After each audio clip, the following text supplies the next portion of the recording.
Europe 1, 9h04. C'est le dernier mot de la matinale et il est signé Louise Eklund. Bonjour ma chère Louise. Bonjour Thomas, bonjour à tous. Il s'appelle Willie Burton, il a 38 ans et c'est habitant de Nice et végétarien depuis 5 ans.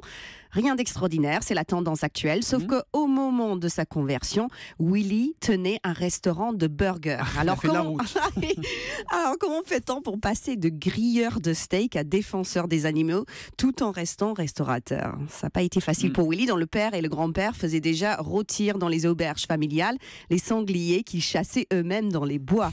Imaginez leur tête quand ils ont appris que Willie était devenu non seulement végétarien, mais carrément vegan depuis 1 an. Papa, je vais épouser une salade.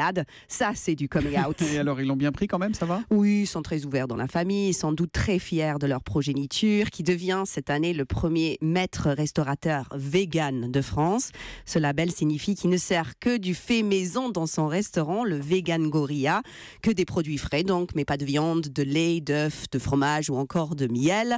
J'imagine que chez lui, il n'a pas non plus de cuir, donc on mange très bien par contre, mais on mange sur des banquettes en sky. Pour autant, n'allez pas croire que Willie est un végétégriste ou un illuminé de la légumineuse. Il se définit plutôt comme un adepte du militantisme passif. Ça ne veut pas dire que vous pouvez ramener une tranche de jambon douce. C'est juste que ce restaurateur ne fait pas de prosélytisme. Son meilleur avocat, c'est dans l'assiette, bien calé entre les 2 tranches de pain de son fameux avocado burger. Et ça donne quoi ces recettes alors? Il a simplement adapté ses spécialités d'antan. Par exemple, ses cannelloni au saumon fumé sont devenus des cannelloni aux carottes fumées.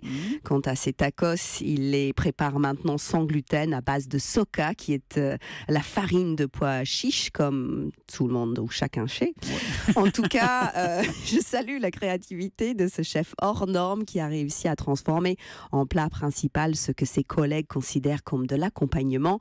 Personnellement, un seul regret sur sa carte, ça me ferait pleurer d'arrêter le fromage.